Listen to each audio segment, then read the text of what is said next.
Brandon's voice hit me the second I stepped inside my parents' new beach house. "Henry, get out of the master bedroom. You don't belong in here." My mother stood frozen, clutching a dish towel like a surrender flag, while my father trembled near the doorway. Then I saw at the door code panel they'd replaced. The pumpkin patch family photo Maddie had hung over my parents' anniversary picture. Their suitcases sprawled across the master bedroom like they owned the place. Brandon smirked. "This is our house now. Your parents already agreed." He didn't know I'd seen the Airbnb listing. He didn't know about the video. He didn't know what I was about to do next. My name is Ethan Miller. I'm 36 years old, a neurosurgeon who sleeps more in on-call rooms than in my own apartment. People think precision is something you learn in medical school.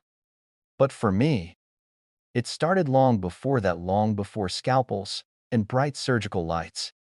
It started in a cramped two-bedroom apartment where the walls were thin enough for me to hear every argument my parents tried to whisper. I was 10 the first time I watched my mom cry over a stack of overdue bills. The kitchen smelled like burnt toast and cheap coffee, and the yellow ceiling light flickered like it knew better days weren't coming. She didn't see me standing there, gripping the chipped counter, trying to breathe through the heaviness in my chest. I remember touching her sleeve and saying, "It's okay, Mom. We'll figure it out." A child comforting an adult, something about that rearranges your bones forever. I didn't know it then, but that night would become the blueprint for every role I'd play in my family. My dad, Henry Miller, was the kind of man who never complained, even when exhaustion bent him at the spine. 3 jobs at once: warehouse nights, janitor early mornings, handyman gigs squeezed between. Yet he still tried to show up to my school concerts, smelling like motor oil and worn leather. He'd clap the loudest, even when the room was already empty. I think a part of him believed showing up was enough to keep everything from collapsing. Then there was my sister, Madison, Maddie, 2 years younger, the artist child, the sensitive one, the one my parents said just needed a little extra. I was the quiet fixer. She was the beautiful storm everyone excused. Her room was always littered with half-finished paintings, glittery notebooks, and clothes she wanted but couldn't afford. Every time I saved money from mowing lawns, she somehow ended up with half of it. I told myself it didn't bother me. But resentment has a way of settling under your ribs until it feels like part of your anatomy. By high school, Maddie had perfected the art of collapsing at just the right moment. Missed homework. I'm overwhelmed. Mom. Broken phone. Ethan slammed the door too hard. Want a new jacket? She'd cry until Dad pulled out a credit card he shouldn't have had. I didn't know it, but every small moment like that was carving something sharp and quiet inside me. I left for college on a scholarship that felt like a lifeline. Boston was loud, busy, unforgiving, and I loved it. For the first time, I could hear myself think. But freedom came with guilt. Every time my phone buzzed with a text from home, my stomach tightened. It was always Maddie needing something. My art supplies got stolen. My roommate is toxic. My rent is late again. She always ended with the same line. "You know you're the only one who understands me." I wish I could say I saw the manipulation back then. But trauma-trained loyalty is a powerful drug. I wired money I didn't have, skipped meals, picked up extra shifts tutoring students who hated biology. I told myself I was helping her catch up. I didn't realize she wasn't running. She was waiting for someone else to carry her. Medical school pushed everything to a breaking point. I'd be scrubbing into a surgery while getting frantic messages, "Ethan, please. The landlord is coming today." Or "Brandon's startup needs funding." Just this once. Brandon wasn't even her husband yet, just a boyfriend with big dreams and no follow-through. I still remember seeing him for the first time at Thanksgiving. He walked into my parents' small house, like he owned the hardwood floors and the fading family photos on the walls. He shook my hand too hard and said, "So you're the genius. Must be nice." Then he winked at Maddie like they were in on some joke about me. I didn't know it then, but that dynamic, me as the resource, them as the takers, was already cemented. The years blurred into a rhythm of ORs, beeping monitors, and emergency calls. I lived out of a backpack and a locker. Every paycheck felt like numbers in transit, never really mine.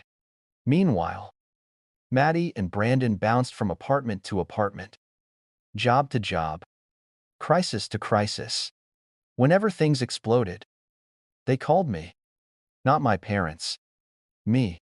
Holiday scenes became a quiet battlefield. My mom's strained smile as she handed Maddie the nicer gift. My dad slipping me a grocery store gift card with an apology in his eyes. Maddie bragging about a trip she couldn't afford because she deserved good things. Brandon nudging me at dinner, whispering, "We all know you've got money. Don't be weird about helping." I swallowed every insult, every imbalance, every tiny cut. But I didn't know then that all of it, the childhood guilt, the adult responsibility, the years of financial rescue, was leading me to one collision point. One house. One moment that would finally crack the silent precision I had survived on my entire life. The day I bought the Blue Coast house felt like the first breath after years of living underwater. The place was small, a little crooked, perched above Cape Ann with the kind of view money usually laughs at you for wanting.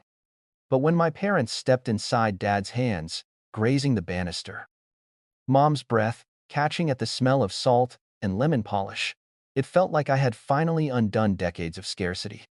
A quiet victory. A gift meant to be safe from everyone else's chaos. I didn't tell Maddie. Not out of malice. Out of self-preservation. But secrets in families like mine don't stay underwater long. It started with a blurry sunset photo my dad posted on Facebook. View from our porch tonight. Porch. One word. Enough for Maddie to sharpen into suspicion. I should have known something was wrong when my mom's voice trembled on the phone 2 days later. They just wanted to see the house. Ethan. They said they wouldn't stay long. She kept insisting that, as if repeating it would make it true. But nothing prepared me for the email from Janice Wood, the neighbor. "Hi, Ethan. I believe your renters threatened my husband last night. Could you please control your guests? Renters?" I reread the word until the letters dissolved. Then came the Airbnb listing. Coastal Luxe Retreat, entire home. Photos taken on my parents' first night there. The master bedroom staged with Maddie's throw pillows. The kitchen counters lined with Brandon's beer cans. Every weekend booked through August. My parents weren't guests, they were obstacles.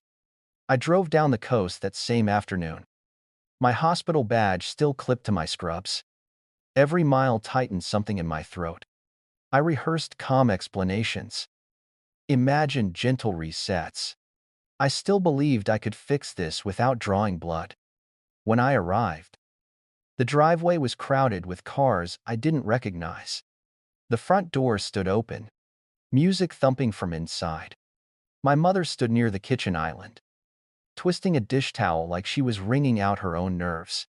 "Ethan," she whispered when she saw me. Voice paper thin. "They said it's better for us this way. Less cleaning. They said stairs aren't safe for your father anymore." In the living room, Brandon lounged on the couch with his feet on the coffee table I bought. Maddie perched beside him, scrolling through bookings on her phone. "Look who finally showed," Brandon said without looking at me. "House is perfect. Man, great investment. We'll manage it for them." Dad was standing nearby. His shoulders curled inward, like he was apologizing for standing in his own home. When he tried to speak, Brandon cut him off. "Go sit outside. Henry, you're stressing everyone out." It happened in slow motion, my father flinching, my mother stepping forward, Brandon waving her off like she was an annoying fly. Something in my chest twisted, then snapped. I felt it clearly. The same way I feel tissue separate under a scalpel. A clean break. Silent. Precise. And still, the night wasn't done cutting. I should have walked straight to Brandon. But it was the framed photo on the wall that stopped me cold. Not a picture of my parents. Not the anniversary photo I'd left on the counter for them to hang. No, Maddie had replaced it with a blown-up shot of her, Brandon, and the kids at a pumpkin patch, their faces beaming. My parents erased in their own home. Maddie finally looked up. "Oh, Ethan, don't make that face. We're just helping.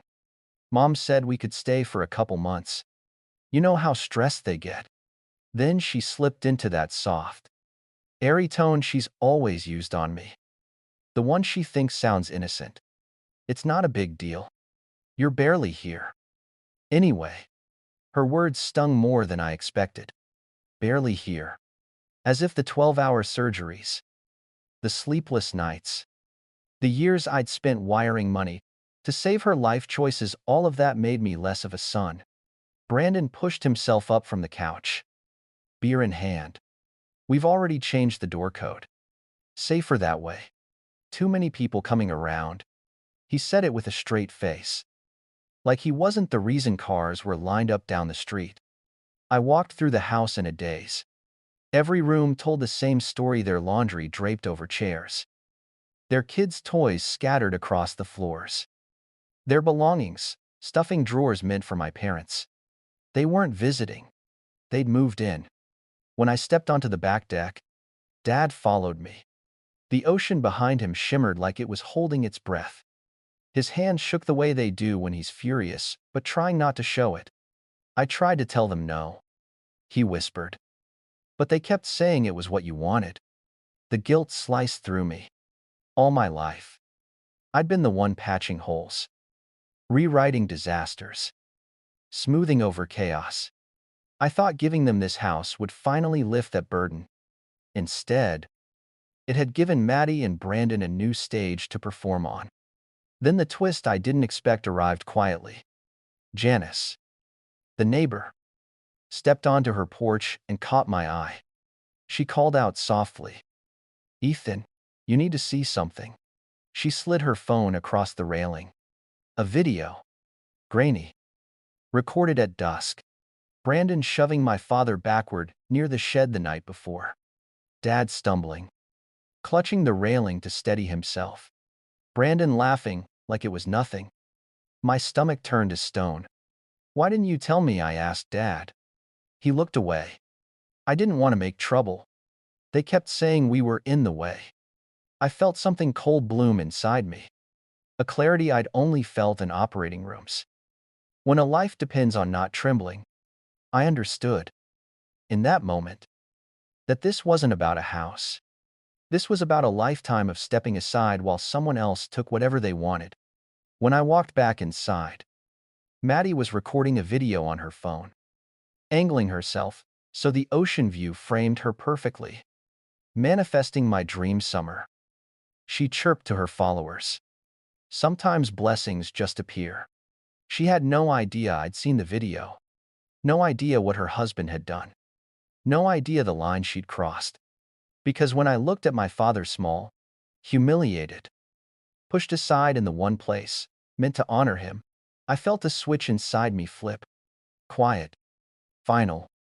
"Everyone," I said, my voice steady enough to cut glass. "Living room." Now, the room went still. They didn't know it yet. But the part of me that tolerated their chaos had died on that deck. They gathered slowly, like people who didn't understand the danger until it was already in the room. Maddie flopped onto the couch. Annoyed, Brandon crossed his arms, forming that wide-legged stance men use when they think size equals power. My mother hovered near the kitchen, eyes shiny with fear. Dad sat stiffly in the corner, jaw clenched as if he were bracing for another blow. I placed my bag on the coffee table with a quiet thud. For a moment, the only sound was the muffled crash of waves against the rocks below. "What is this about?" Maddie asked. Fake laugh, sharp and brittle. "You're acting weird." "Ethan." I looked at her first. Not with anger. With precision. "You've been staying here without permission." She blinked twice, then switched into her favorite performance. Mom said we could, and you're barely around. So why are you? Brandon cut her off. Stepping forward. We've got it handled. Man, your parents aren't exactly capable. They were going to mess up the place. We're doing you a favor. Dad winced. I saw it, felt it. And that small movement was enough to steady my voice into something colder than the ocean outside. I pulled out the first document. This is the deed. The house is owned by the Miller Family Trust. Lifetime beneficiaries, Henry and Linda Miller. Trustee me. That means you don't get a room, a key, a code, or an opinion. Brandon snorted. Trusts don't mean anything. I talked to a lawyer, caretaker rights. Man, once someone lives somewhere, I cut him off with the second document. You mean this? I held up a folded legal pad page from his own suitcase. Your caretaker strategy, the one where you wrote, and I quote, if we stay long enough, Ethan won't risk a legal fight. His face drained of color. Maddie reached for the page. Ethan, stop. You're twisting. I placed the third item on the table. Printed screenshots of the Airbnb listing. Coastal Lux Retreat. Hosted by Brandon Clark. You committed rental fraud.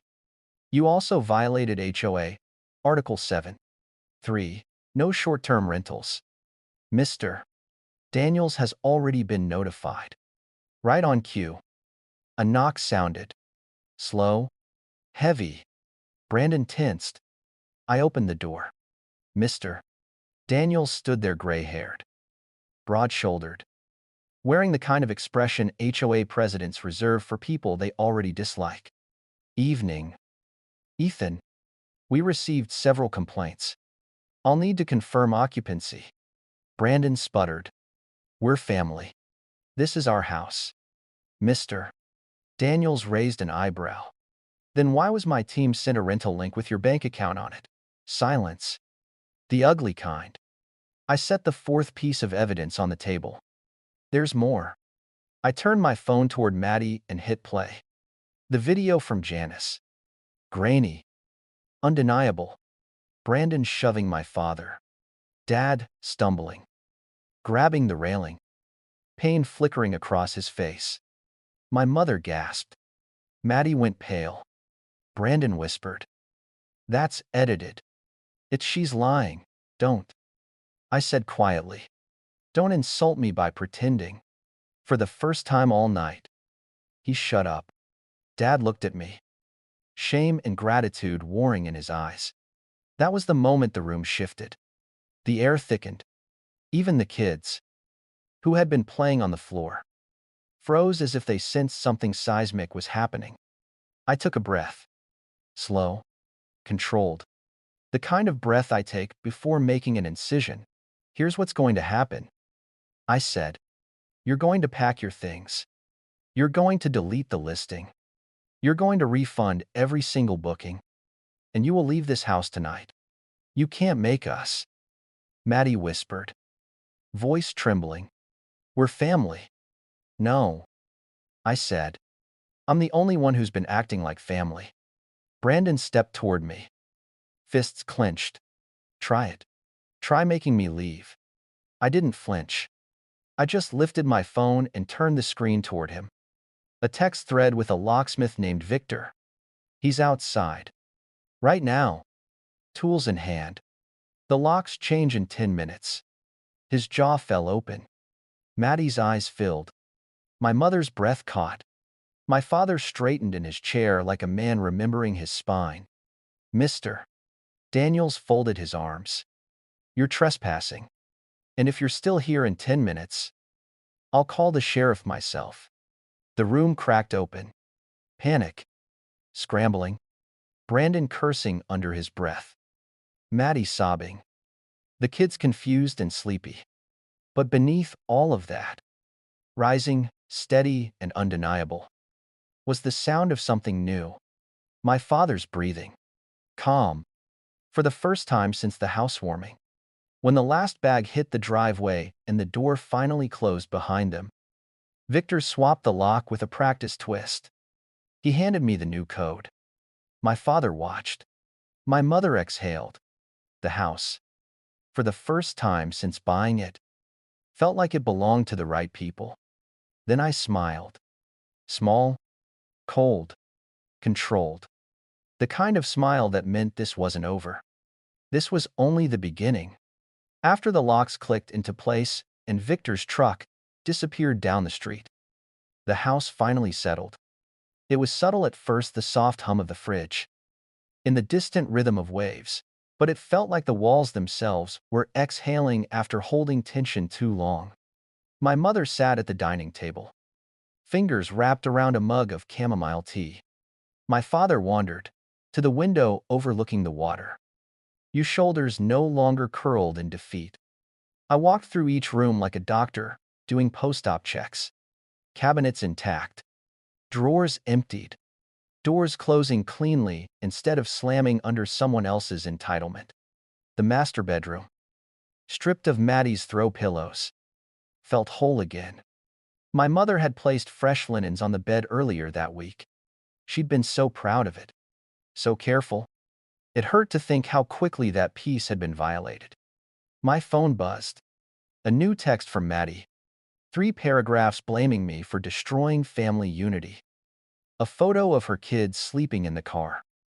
A threat to tell everyone what you really are. I didn't reply. Not because I didn't have words, but because for the first time in my life, I wasn't playing the role she'd written for me. Instead, I opened my folder, labeled House Protocol. Inside were copies of the trust, HOA rules, pre-written emails, and a checklist I'd built weeks earlier just in case. I slid in one more item, a printed transcript of every message she'd sent since that night. Documentation, evidence, armor. They thought tonight was the end. Brandon probably believed leaving the driveway meant leaving consequences behind. Maddie likely assumed guilt would drag me back within days. But they didn't know I'd already contacted the HOA attorney, that the Airbnb violations were being forwarded to the rental fraud unit, that every future attempt to enter the property would trigger an alert straight to my phone. They thought they'd used my kindness against me. But all they did was hand me the leverage I'd refused to take for years. And I wasn't done using it.